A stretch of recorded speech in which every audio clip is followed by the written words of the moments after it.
Alright, this one's going to surprise a lot of people. The Samsung Galaxy S21 Ultra is one of those phones that simply refuses to quit. Nearly 5 years later, it still delivers a standout camera system, an exceptional display, and battery life that can embarrass some newer devices. But the real question in 2026 is whether buying one is actually a smart move or just nostalgia talking. Before we get into it, if you like honest smartphone reviews that help you save money instead of wasting it, hit subscribe. It supports the channel and make sure you don't miss future comparisons and buying guides. Let's talk about the Galaxy S21 Ultra. When Samsung launched this phone, it felt like they threw everything they had into one device. A massive 6.8-inch dynamic AMOLED 2X display, a 108-megapixel main camera, 2 dedicated zoom lenses, S Pen support, and true flagship performance. It was expensive at the time. Today, the story is completely different. Starting with design, the contour-cut camera module still looks premium in 2026. It doesn't immediately scream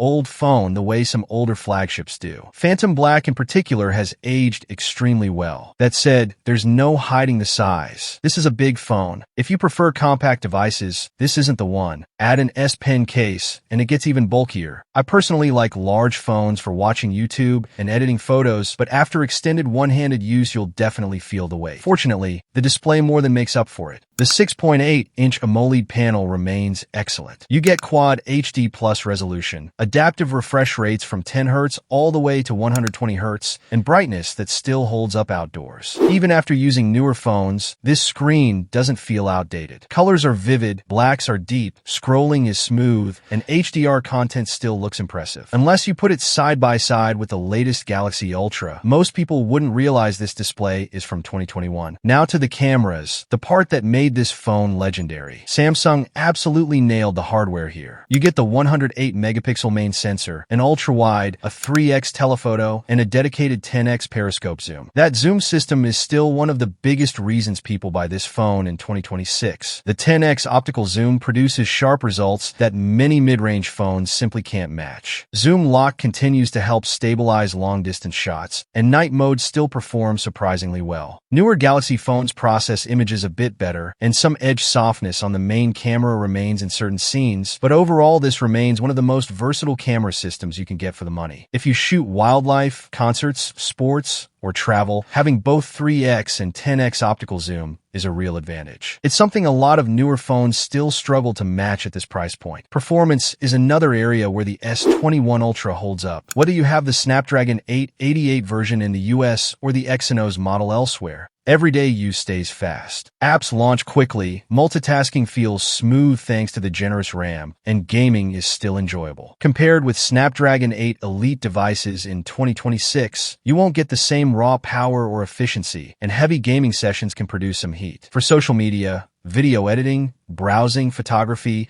and most demanding apps, though, the phone still feels surprisingly modern. Battery life continues to impress if the battery is in good health. A new or recently replaced 5,000 mAh pack can easily get most people through a full day. Wired charging is limited to 25 watts, which isn't fast by today's standards, but it's perfectly usable. Software is the critical section. The S21 Ultra launched with Android 11 and One UI 3. By 2026, Samsung has delivered its final major operating system update, Android 15, with One UI 7. It will not receive Android 16 or One UI 8. Samsung's 4th-generation OS update promise for the S21 series has been fulfilled. Community moderators, Samsung forums, and discussions on X and Reddit all confirm that One UI 7 is the end of major upgrades. Security patches may continue for a limited time depending on region and carrier, but no further Android feature updates are planned. That means if you buy this phone today, you're getting mature, stable software with most modern One UI features. But you won't get upcoming AI capabilities or future Android versions that newer Galaxy phones receive. For some buyers, that's a deal breaker. For others who simply want a reliable flagship experience at a fraction of the original price, it won't matter much. Value is where things get interesting. At launch, this phone started around $1,199. In the US in 2026, brand new sealed units are rare, but still turn up on online marketplaces and specialty retailers for roughly $450 to $650, depending on storage and condition. The real bargains are on the used market. Clean used models on Swappa, eBay, Facebook Marketplace, and local retailers typically sell between $220 and $350, with refurbished units landing somewhere in the middle based on warranty and battery health. That's where this phone makes the most sense. Spending around $250 to $300 for a flagship display, versatile cameras, wireless charging, premium build, IP68 water resistance, and one of Samsung's best zoom systems is still excellent value. Paying over $600 for a new unit is much harder to justify when newer phones with longer software support are available in that range. So is the Galaxy S21 Ultra still worth buying in 2026? Yes, if you get it at the right price. A well-maintained used model for roughly $250 to $300 delivers one of the best flagship bargains available. The display is still gorgeous. The cameras remain incredibly versatile, performance is more than adequate, and battery life is respectable. If long-term software updates, the newest AI features, and future Android versions matter more to you, look at a Galaxy S24, S24 Plus, or a discounted S25 instead. The S21 Ultra has reached the end of its software journey, but as hardware it's still seriously impressive. If this review helped you decide, thanks for so much watching guys, see you next time.